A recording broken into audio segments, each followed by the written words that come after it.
Welcome to our channel. నేను యజ్ఞమూర్తి. అల్లు అర్జున్కి ఒక సమస్య వచ్చి పడిందని, అది కూడా అంటే మన రెమ్యూనరేషన్, సినిమా వాళ్ళ రెమ్యూనరేషన్లో కొంత వైటు కొంత బ్లాకు ఉంటుంది అనేటువంటి ఒక ప్రచారం అయితే చాలా కాలం నుంచి ఉంది. అదే ఇప్పుడు అల్లు అర్జున్కి తను చేయబోతున్నటువంటి సినిమా సంబంధించి ఒక సమస్యగా మారింది అని వినిపిస్తుంది.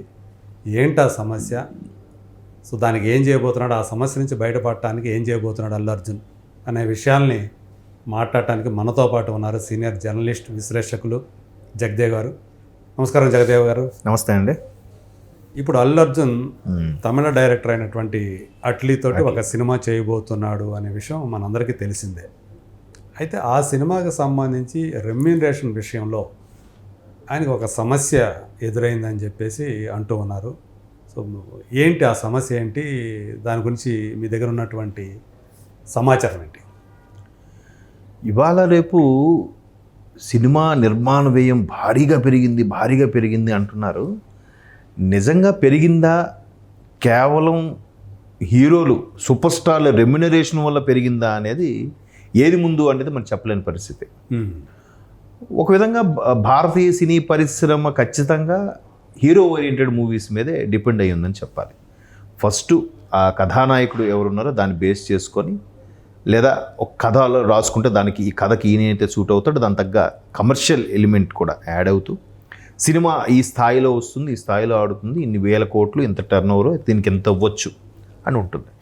అంటే నాకు తెలిసి ఇండస్ట్రీ క్యాలిక్యులేషన్స్ ప్రకారం ఎలా ఉండేదంటే, మరి ఒకప్పుడు మాట, ఇప్పుడు ఎలా ఉందో నాకు తెలియదు, మీరు కూడా దీంట్లో బాగా నిష్ణాతులు కాబట్టి, ఒక సినిమా చేయాలంటే దానికి ఒక 100 రూపాయలు అవుతుంది అనుకుంటే అందులో 20% దర్శకుడికి ఇవ్వాలని ఏదో ఆ ఫిల్మ్ అదే సంబంధించిన ప్రొడ్యూసర్ క్యాలిక్యులేషన్స్ ఏవో ఉంటాయి. ఒక స్టార్ డైరెక్టర్ అనుకుంటే కరెక్ట్. దానికి కూడా మళ్ళీ అక్కడ టర్మ్స్ అండ్ కండిషన్స్ ఉంటాయి. సినిమా మొత్తం వ్యయంలో 20% అన్నట్టు. మిగతాది ఇంకా 24 క్రాఫ్ట్స్లో రకరకాల టెక్నీషియన్స్ వీళ్ళందరూ ఉంటారు. తర్వాత మిగతా నటులు, జూనియర్ ఆర్టిస్టులు అన్నీ అయితే ప్రొడ్యూసర్ 100 రూపాయలు పెట్టాలంటే ఇంత ఉంటుంది. దాని మీద ఒక కనీసం 150 రూపాయలు వస్తే 50 రూపాయలు ప్రొడ్యూసర్ మిగులుతుంది అనేది. ఎందుకు, నెక్స్ట్ సినిమా మళ్ళీ ధైర్యంగా తీయగలగాలి కాబట్టి. కానీ ఇవాళ మన బాహుబలి తర్వాత నుంచి ఎట్లా అయిపోయిందంటే భారతీయ సినిమా ఇండస్ట్రీ ఇండియన్ సినిమా అయింది. There is no Tollywood, Bollywood, Sandalwood, Kollywood. భారతీయ సినిమా, ఇండియన్ సినిమా అయిన నేపథ్యంలో మిక్స్డ్ టెక్నీషియన్స్ పనిచేస్తున్నారు, మిక్స్డ్ ఆర్టిస్టులు పనిచేస్తున్నారు. మిక్స్డ్ ఇన్ ద సెన్స్ రకరకాల భాషల నుంచి వచ్చేవారు. అంటే పాన్ ఇండియా ఇప్పుడు వచ్చింది కాబట్టి. Correct, pan India. ఈవెన్ ఆ బాహుబలికి కూడా ఆ 2కి చాలా ఖర్చు పెట్టారు. అప్పట్లోనే 1000 కోట్లు అయిందని అంత అన్నారు. సుమారుగా వసూలు చేసింది 1500 కోట్లు ఎంతో అంటుంది, 1600 కోట్లు. దానికి కూడా ఎంత కసరత్తు చేశారు ప్రొడ్యూసర్సు. ఆ పబ్లిసిటీ అని, ఈ పబ్లిసిటీ అని, వర్క్షాపులని, మాక్ డ్రిల్ అని, ఇంకా చెప్పలేము, భయానకం. దాని తగ్గట్టు తిరగడాలు, ప్రతి స్టేట్కి స్పెషల్ ఫ్లైట్లో వెళ్ళి వాళ్ళ అకామిడేషన్, ఇది ఎంత ఖర్చు పబ్లిసిటీకి. సినిమాకి అయిన ఖర్చు 100 కోట్లు అయితే పబ్లిసిటీకే 20-30 కోట్లు అవుతుందంట. అంటే 30% మార్కెటింగ్. ఆర్కా మీడియా వాళ్ళు దానికి ఆ మార్కెటింగ్ వల్ల, శోభు యార్లగడ్డ వాళ్ళు. సో అంత అయినప్పుడు వాళ్ళకి ఏం మిగులుతుంది ఇంకా ఫైనల్గా. సో ఇప్పుడు పుష్ప 2 తర్వాత ఏదైతే బన్నీ అలియాస్ అల్లు అర్జున్ గారికి పాన్ ఇండియా ఇమేజ్ పుష్పతోనే వచ్చేసింది. పుష్ప 2కి ఈ వివాదాలు ఇవన్నీ రావడంతో మరి కాస్త హైప్ అయితే పెరిగింది. ఇక్కడ కన్నా నార్త్లో బాగా అతన్ని హక్కును చేర్చుకున్నారు. ఈయన మనవాడు అనే ఫీల్లో వచ్చారు అందరూ. నార్త్ బెల్ట్ మీన్స్ అంటే రూరల్లో బాగా. ఎస్. మళ్ళీ సిటీస్లో అంత లేదులేండి, ఎందుకంటే వాళ్ళు ఎలాగో ఖాన్ ఫ్యామిలీతో బాగా కనెక్ట్ అయి ఉన్నవాళ్ళు కాబట్టి సిటీస్లో యూత్ వాళ్ళు. అయితే ఎప్పుడైతే హీరో అనేవాడు ఎంత క్లీన్ షేవ్ నీట్గా ఉంటాడని కాకుండా, మీరు అన్నట్టు ఒక సాధారణ పల్లెటూరు నుంచి వచ్చిన వాడు ఎలా ఉంటాడు, మాసుగా, రొట్టగా, రగ్గుడు లుక్, నాటు రూపం అలాంటిది బాగా వాళ్ళు కనెక్ట్ అయిపోయారు. సో కనెక్ట్ అయ్యేప్పుడు పుష్పకే ఆల్మోస్ట్ 200 కోట్ల వరకు తీసుకున్నారు అనే వార్త అవుతుంది. ఇంకొంతమంది 300 కోట్లు కూడా అన్నారు. 300 కోట్లు కూడా ఎందుకు అన్నారంటే 1, 2 కలిపి 300 కోట్లు అని సర్ది చెప్పే వాళ్ళు కూడా ఉన్నారు. అంటే రిలీజ్ అయిన తర్వాత దాని పర్ఫార్మెన్స్ని బట్టి ప్రొడ్యూసర్స్ ఇంకా ఇచ్చారు.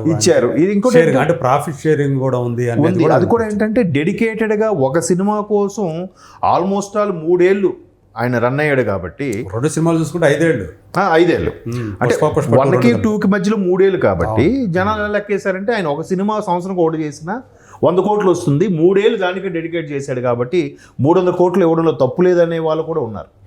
సో ఇదిలా ఉంటే మీరు అన్నట్టు నెక్స్ట్ మూవీ అట్లీతో ఫైనల్ అయ్యింది అంటున్నారు. బట్ అట్లీకి ఏదైతే బేబీ జాన్ లాంటివి కొన్ని డిజాస్టర్స్ కనిపిస్తున్నాయో, సో ఆయన పాన్ ఇండియా లెవెల్లో మెప్పించగలడా? జవాన్ అయితే మెప్పించగలిగాడు, బట్ బేబీ జాన్ లాంటివి ప్రొడ్యూస్ చేసినప్పటికీ కూడా పాన్ ఇండియా లెవెల్లో మళ్ళీ బన్నీని మెప్పించగలడాలి అని సందిగ్ధం. మరోవైపు సన్ పిక్చర్స్ అది ఇప్పుడు ప్రొడ్యూస్ చేసేవారు. సన్ పిక్చర్స్ ఇప్పటి వరకు హైయెస్ట్ పే చేసింది సూపర్ స్టార్ రజనీకే. సో సూపర్ స్టార్ రజనీకి మించి చేయాలంటే తమిళన్కి ఒక చిన్న ఫీలింగ్ ఉంటుంది, మాకన్నా సూపర్ స్టారా, మా రజనీ కన్నా పెద్ద స్టారా అనే ఫీలింగ్స్ మీద అంత ఇస్తారా ఎవ్వరా అనేది కూడా అంటే ఇండస్ట్రీలో ఇప్పుడు ఫిల్మ్ నగర్ వర్గాల్లో డిఫరెంట్ టాక్స్ అయితే వినిపిస్తున్నాయి. బన్నీ ఆ స్థాయి హీరో అయిపోయాడు, there is no doubt. Multi talented person, dance, performance, ఎట్లాంటి క్యారెక్టర్ అయినా చాలా కష్టపడతాడు.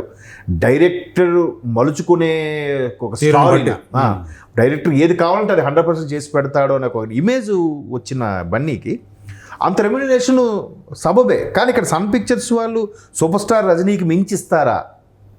ఇవ్వరుగా. వాళ్ళు తోపనుకునే ఫీలింగ్లో ఉండే ఇండస్ట్రీ అది.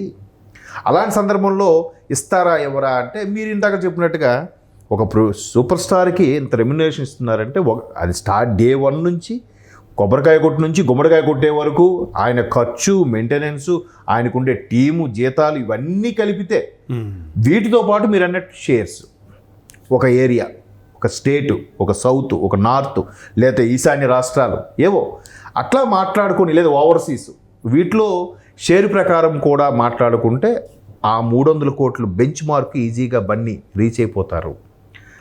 సో అలాంటప్పుడు అది వైట్గా ఇవ్వడంలో ఇబ్బంది ఏం లేదు, ప్రొడ్యూసర్స్ కూడా అనే టాక్ ఉంది. కానీ ఒక విధంగా ఇది మరొక ప్రొడ్యూసర్ యాంగిల్లో చూస్తే అంతగా పెంచేస్తే నెక్స్ట్ ఇంకా చాలామంది సూపర్ స్టార్స్ ఉన్నారు. ఇప్పుడు మహేష్ బాబు, ప్రభాస్ గారు, రామ్ చరణ్ గారు, నెక్స్ట్ ఇంకా వ్యయం ఇంకా పెరిగిపోతుందేమో. నెక్స్ట్ ఒక సినిమా తీయాలంటే ప్రతి ప్రొడ్యూసర్ కూడా కనీసం చేతిలో ఒక 500 కోట్లు పెట్టుకుంటే కానీ సినిమాకు తీయడానికి ఆలోచనే రావట్లేదు అనే ఆలోచనలో రకరకాల మిక్స్డ్ టాక్ వినిపిస్తుంది. మేబీ ముందు కొంత అడ్వాన్స్గా ఇచ్చి సినిమా బిజినెస్ అయిన దాన్ని బట్టి వచ్చే దాంట్లో షేర్ తీసుకోవడం అనేది ఇదే సబబు అనే ఆలోచనలు అయితే ఉన్నారు. ఇది నాకు తెలిసి తెలుగు ఇండస్ట్రీకి అట్లాంటిది పరిచయం చేసింది మన మెగాస్టార్ చిరంజీవి గారే అనుకుంటా. నేను బాగా చిన్నప్పుడు ఆయన నైజాం రైట్స్ అన్నీ తీసుకునేవారని కూడా చాలామంది మా సీనియర్స్ కూడా చెప్పేవారు.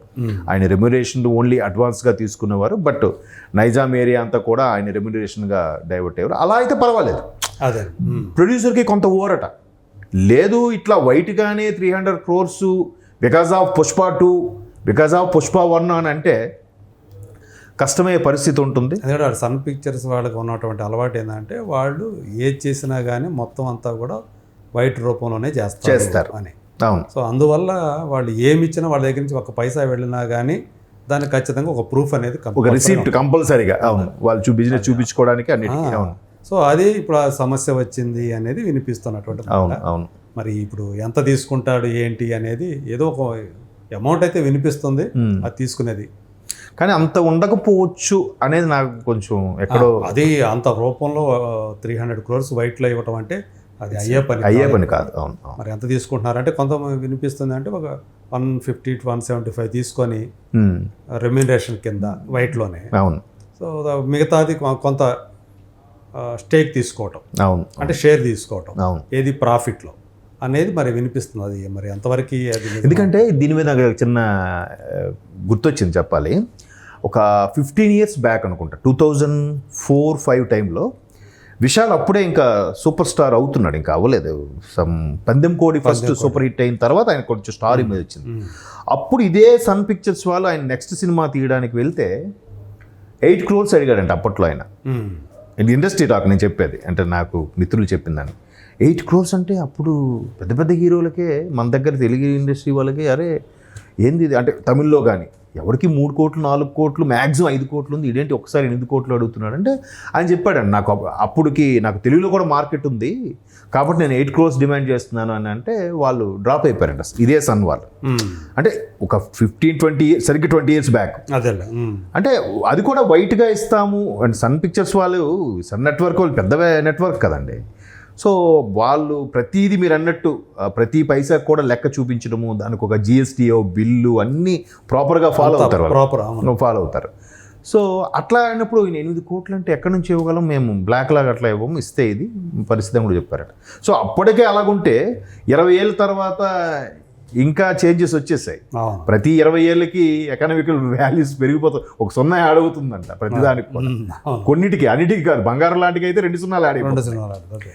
సో చూడాలి మరి, సన్ పిక్చర్స్ అంత పక్కాగా ఉంటారు కాబట్టి ఇక్కడ దీనికి ఇది అవసరం, ఆ హీరో అవసరం, ఆ డైరెక్టర్ అవసరం అనుకున్నప్పుడు దాన్ని, లేదంటే హీరో గారంటే ఒక మెట్టు దిగి దాన్ని వేరే రూపంలో తీసుకుంటారేమో, let us wait and see.